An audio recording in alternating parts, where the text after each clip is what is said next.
ভাই পাগল হয়ে গেছি। দুজনের টাকা কর অঙ্কিতা সরাও খাইতে দাও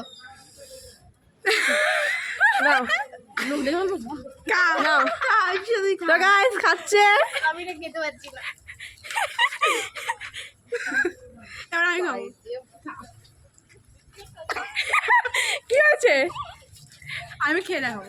গাইস খাচ্ছে। গাইস আমি আমারটা ধর। একদমই বাজে হয়েছে কত রেটে কত দিবি? 0 তুই? আমি 10 এটাকে 4.5 দেবো। তুই? -1।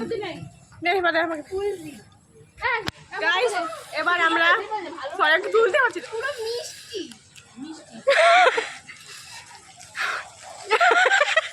এই আসতে এই দাঁড়া বলা কে ও কত রেট দিচ্ছে কত মোটা দেখা দিনা সাইনি 0 ভাগো একদম ফালতু টাটা বাই বাই আজকের মতো বাই বাই।